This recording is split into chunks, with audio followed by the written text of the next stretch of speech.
출가에 대한 모든 궁금증을 풀어드리는 출가 백문베타 시간입니다. 석중스님의 출가일기는 출가에 대한 모든 궁금증들을 여러분과 함께 나누는 시간입니다. 혹시 여러분들 출가에 대한 궁금증, 사소한 것도 좋고 엉뚱한 것도 좋습니다.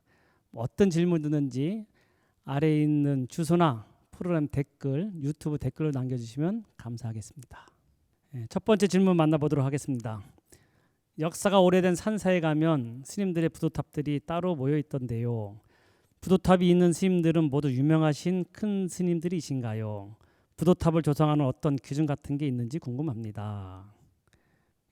산사에 가면 아마 보통 산사 초입에 보면은 부도탑들이 많이 있을 것입니다. 부도탑이 많은 절일수록 거기에 큰 스님들이 많이 있다고, 많이 계셨다고 이렇게 얘기할 수 있겠는데요. 스님들이 누구나 다 부도탑을 갖다가 세워진 않습니다. 우리들이 알고 있는 그런 부도탑들은 그 산중에서 계셨던 큰 스님들이 아마 대부분 그 스님들의 부도탑일 것입니다. 왜냐하면은 보통 절들이 1000년 이상 내려오는 그런 절들 아니겠습니까? 우리나라의 유명한 절들은 일반적으로 보통 1000년 이상 된 절들인데 거기에 수많은 스님들이 거쳐갔는데 그 스님들이 다 부도탑을 세웠으면 온 산이 다 부도탑으로 뒤덮을 정도로 많을 겁니다. 아시겠지만 설령 그 절이 불이 나가지고 타더라도 부도 같은 경우에는, 탑 같은 경우는 돌로 만들었기 때문에 절대 타지 않거든요. 그래서 절에 있는 그 부도탑들은 다 그 당시에 당대에 큰 스님들, 주로 한 100년에 한 두세 번 정도의 큰 스님들이 역사적으로 유명했던 스님들이 부도탑을 이렇게 세웠다고 할 수 있겠습니다.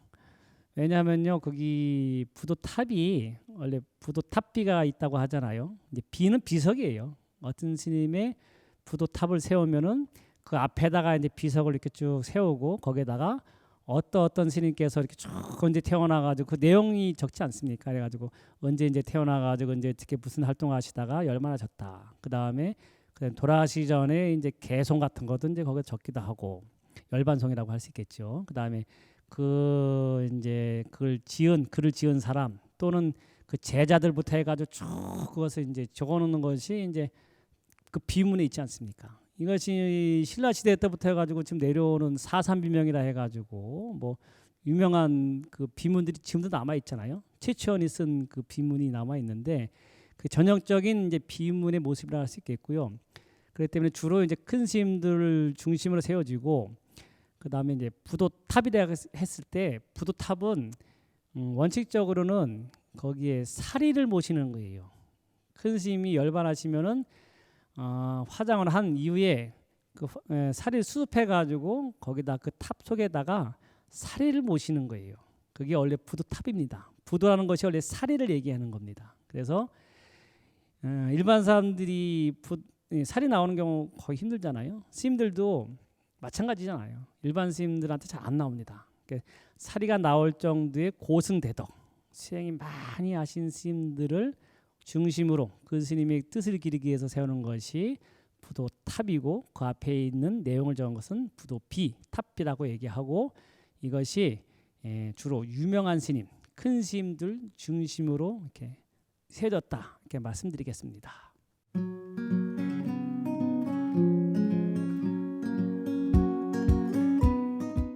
부도탑이 있으면은 그 앞에 비가 있는 것이 일반적인 형태예요.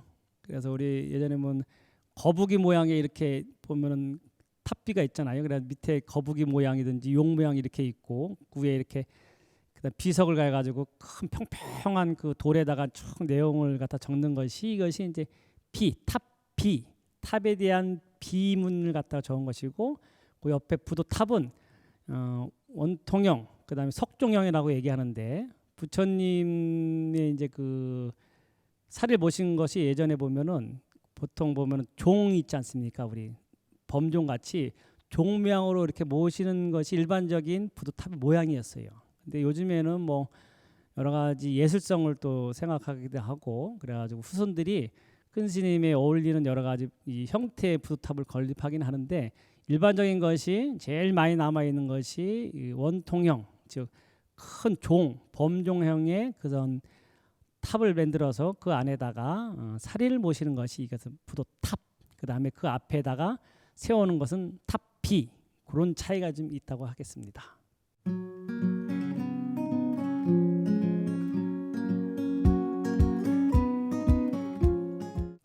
부처님의 사리탑은요 굉장히 많습니다. 기록에 보면은 부처님께서 열반하신 이후에 약 100여 년 후에 200년 정도 되겠네요. 기록에 의하면 아소카왕이라고 있지 않습니까? 부처님 돌아가신 다음에 인도 전역을 통일했던 그 왕, 그 다음에 불법을 가장 홍보하고 널리 펼쳤던 분이 아소카왕 아닙니까? 그러니까 아소카왕 때 그 부처님 맨 처음 돌아가신 다음에는 8대국이라 해가지고 구시나가라에서 열반하신 다음에 화장했다고 하잖아요. 그래가지고 화장을 다 해가지고 그 원래 부처님의 그 살이라는 것은 부처님의 유고를 얘기합니다. 그냥 뼈 조각이라고 할 수 있겠죠. 그래가지고 그 부처님의 유고를 갖다가 그 당시 8개 강대국들이 힘이 있으니까 부처님같이 위대한 성인들을 자기네 나라에 모시고 싶은 거예요. 그래가 부처님 돌아가셨지만 부처님의 유고를 모셔놓고 많은 사람들한테 그 예배 대상을 만들고자 해가지고 그 8개 강대국들의 왕들이 중심이 돼가지고 부처님의 그 탑을 갖다 세운 겁니다. 처음에 시초가 그렇게 된 거예요. 이 부도탑의 시초가. 근데 아소카 왕이 한 200년 후에 부처님 돌아가신 다음에 그래가지고 이 호불 군주로서 불교를 너무 좋아하니까 부처님이 돌아가신 다음에 일반 사람들은 신앙의 대상이 없어진 거예요. 부처님 계실 때에는 부처님한테 직접 찾아뵙고 부처님한테 예경을 하고 가르침을 들을 수 있었는데 부처님이 안 계시니까는 일반 신도들은 어디 가서 부처님을 참배하고 배울 수 있는 그런 저기가 없어진 겁니다. 원인이 없어지니까 아소카왕이 그것을 아주 가엾게 여겨가지고 8개국에 있던 그 탑을 갖다 허물었어요. 그래가지고 거기서 부처님 사리를 갖다가 다시 다 나눴어요. 그래가지고 기록에는 84,000개로 나눴다고 합니다. 그러니까 그만큼 84,000이라는 말은 불교에서는 가장 큰 숫자를 얘기하거든요. 그래가지고 그것을 인도 전역에 다 이것을 나눠가지고 부처님 사리탑을 건립했다고 합니다. 그렇게 했고 또 부처님 가르침이 스리랑카까지 이제 전해지면서 스리랑카에서는 또 이제 나중에 그 부처님의 산치테타타 같은 경우에도 그 해가지고 부처님이 사리를 갖다 모신 것이 아닙니까? 그다음에 그 스리랑카까지 가고 그 다음에 그것이 나중에는 중국까지 오면서 이제 부처님 사리가 전 세계적으로 이렇게 퍼지게 되는 그런 원인이 됐는데 참 신비스러운 게 여러분 사리가 분가한다는 얘기 들어봤습니까? 부처님 사리가요 그렇게 많을 수가 없어요. 부처님이 기록에 보면은 뭐 몇 대가 나왔다고 이렇게 얘기하는데 그 지금 전 세계에 있는 부처님 사리를 모아놓으면요 부처님이 몇백 분이 계실 거예요. 그만큼 부처님 사리가 많아요. 근데 이게 신기스러운 게 부처님 사리가 분가라고 합니다. 아니면 어떤 사리는 커져요. 이 신비스러운데요. 부처님 사리가 놓고서 나중에 여기 10가를 갖다 모셔놨다고 기록에 있잖아요. 그게 어디 얘가 아주 탑에다 이렇게 아주 부처님 사리라 해가지고 사리탑을 세워놓고 언제 부처님 사리 10가를 모셨다고 기록이 분명히 있는데 나중에 후대에 열어보면은 이게 30가, 40가, 50가까지 이렇게 막 과라는 것 하나를 갖다 세는 단위잖아요. 부처님 사리가 50개까지 막 늘어나는 경우도 있어요. 신비스럽습니다. 이게 조선왕조실록에도 보면은 세조 때, 세종대왕 때도 마찬가지고 세종대왕 때도 이 걸사리 법회라 해가지고 사리를 구걸하는 법회가 있어요. 서울에 지금 파고다공원에 원각사 그 절차였거든요. 거기서 해가지고 효령대군이 나중에 출가해가지고 이 불법에 아주 스님과 같이 생활했잖아요. 그래가지고 양조 회암사에 있는 부처님 사리를 갖다가 모셔놓고 그 파고다공원 그 당시 원각사에다 이렇게 모셔놓고 스님들이 한 3-7일 기도를 막 합니다. 이게 기록에 정확히 나와 있어요. 그러면 이 사리가요 분가라 해가지고 사리 하나가 뚝 떨어지면서 2개가 되고 4개가 되고 열 몇 개가 됐다는 게 이게 막 기록에 남아 있어요. 정말 신기한 현상인데 이거는 임금이 지적받고 기록에 남아 있고 지금 현대에도요 어떤 스님이 걸사리 법회라 해가지고 열심히 기도하면은 그 사리가 분과가 되는 게 있습니다. 정말 특이합니다. 어떤 사리는 분과가 아니고 커지는 경우도 있어요. 좁쌀 많은 사리가 열심히 기도하고 나중에 보면은 이만하게 되는 경우도 있다고 합니다. 굉장히 신비한 게 이게 사리의 이 정체거든요. 부처님 사리도 그렇고 그래서 예전에 어떤 경우에 사리를 분석했다는 이 성분을 갖다 분석했다는 그런 내용도 있습니다. 제가 직접 들은 얘기인데요. 이 사리가 굉장히 신비하잖아요. 사리가 아무나 나오지는 않습니다. 특이하게 수행을 많이 한 스님들만 나오는 게 사리예요.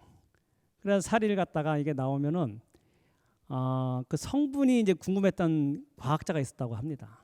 그래가지고 이 사리를 갖다 놓고 어느 신도에서 나왔다고 합니다. 신도도요, 일반 제가 신도도 평생 수행한 그 노부살님이 돌아가셨는데 그 보살님한테 화장을 했는데 사리가 나왔다고 합니다. 근데 그 아들이 과학자였어요. 유명한 과학자. 그래가지고 그것을 어머니 사리인데 너무 신기해가지고 과학자가 사리가 도대체 무슨 성분인가 해가지고 그걸 연구했다고 합니다. 여러 가지 열을 과하기도 하고 보통 일반적인 그런 이 지구상에 있는 재료는요 1000도 이상 올리면 모든 재료가 거의 녹는다고 합니다. 근데 이 사리를 갖다가 거의 한 3000도 이상을 올렸는데도 사리가 안 녹더래요. 그래가지고 이 아들이자 과학자가 그 어머니한테 나온 사리를 갖다가 한 5000도까지 온도 올렸다고 합니다. 실험실에서. 그러니까 어느 순간에 사리가 퍽 하더니 빛으로 바뀌면서 사리가 싹 사라졌다고 하는 내용이 있습니다. 이게 실합니다. 여러분들 사리가 굉장히 신비합니다. 말씀드린 것처럼 부처님 사리 이게 분가라 해가지고 막 거기서 하나가 2개, 4개 되기도 하고 커지는 경우도 있고 일반 수행을 많이 한 사람한테 나온 사리도 일반 물질과는 틀리게 이것이 빛으로 나중에는 돌아가는 현상. 굉장히 신비한 거고요. 그리고 몇 년 전에는 어떤 큰 스님은 이 사리가 찾는 방법이 있는데 여러 방법이 있습니다. 우리는 사리 하면은 화장한 다음에 거기에 나온 뼈 조각 속에서 있는 그런 영롱한 사리 갖다가 이제 사리라 생각하는데 이게 일반적으로 생각하는 사리잖아요. 근데 큰 스님들은 예전에 화장을 하면요. 화장 밑에다 그 땅을 파가지고 그 땅에다가 항아리를 묻는다고 합니다. 항아리에다가 거기다가 물을 채워놓잖아요. 그 다음에 그 위에 흙을 덮고 한지로서 몇 겹을 깐다고 합니다. 이게 전통적인 이 사리 수습법이라고 하거든요. 큰 스님들. 그러면 이게 묘하게 이 사리가 그 땅하고 한지 던진 걸 뚫고서 항아리에 맺힌다고 합니다. 굉장히 특이한 점이 많아요.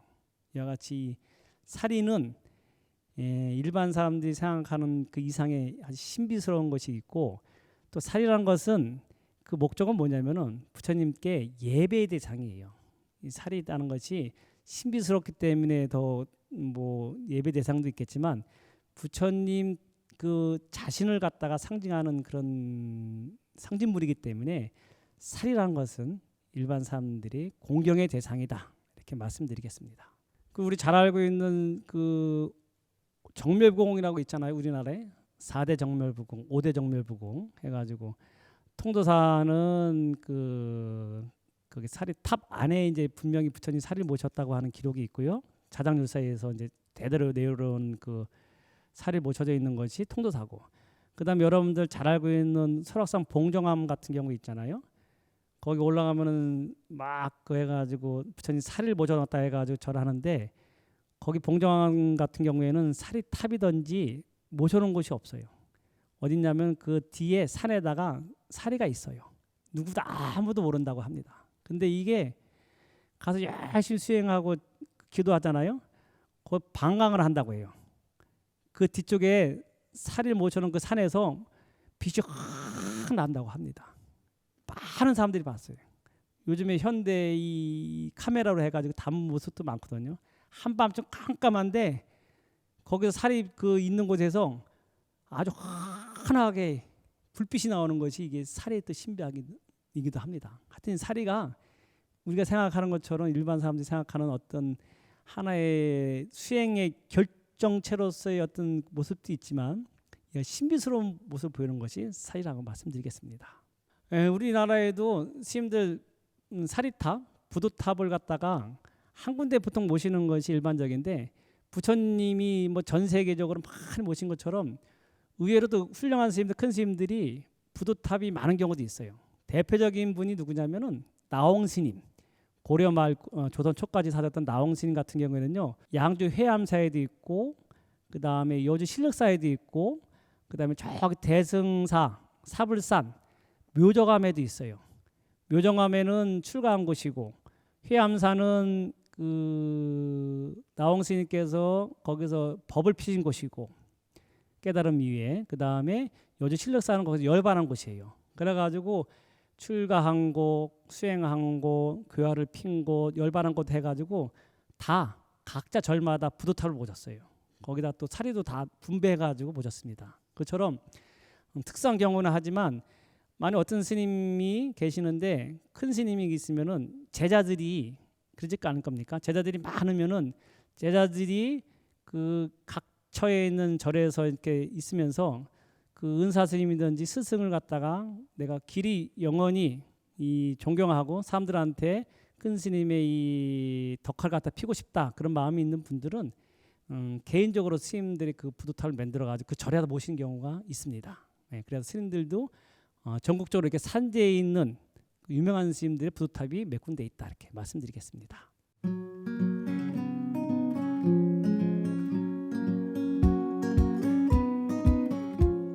일반 사람들은 뭐 사리가 많이 나오면 큰 스님이고 사리가 안 나오면은 큰 스님 아니었네 이렇게 상을 가질 수 있거든요. 잘못된 집착이거든요, 그것도.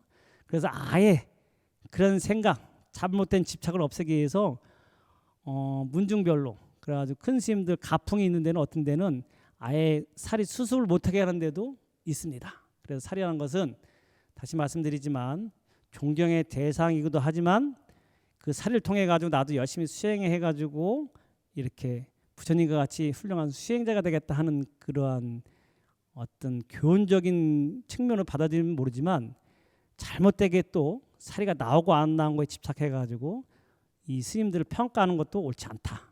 사리를 바라보는 시각은 나오면 나오는 대로 부처님 같이 거기에 예배하고 그 자기 자신이 수행을 하겠다는 다짐을 세우고 안 나오고 없더라도 이 모든 처처가 다 부처님 세계고 다 처처가 다 사리밭입니다. 어떻게 보면은 여러분들 그런 마음으로 살면은 거기에 대해서 집착하고 거기에 대해서 우리가 망상심 그런 것이 사라지지 않을까 생각합니다.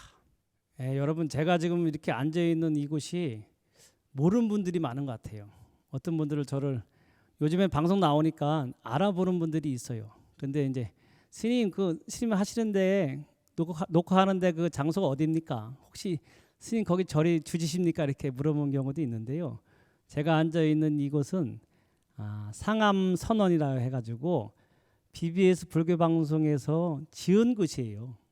뭐냐면은 BBS 불교방송에서 이 법당을 건립했습니다. 여기 있는 곳은 서울시 마포구에 있는 상암동에 있는 이 절입니다. 그래서 BBS 이 불교방송에서 심혈 기울여서 만든 이 법당입니다. 제가 있는 곳 여기가 상암선원 BBS 불교방송에서 운영하는 선원입니다. 혹시 관심 있는 분들 근처 마포든지 서울에 있는 분들 그곳에 오셔가지고 마음껏 기도하시고 여기서 여러분들 불교방송을 위해서 기도해 주시고 여러분들도 기도해가지고 소원 성취하는 그런 도량이 되기를 다시 한번 소원해 보겠습니다. 여러분 출가합시다.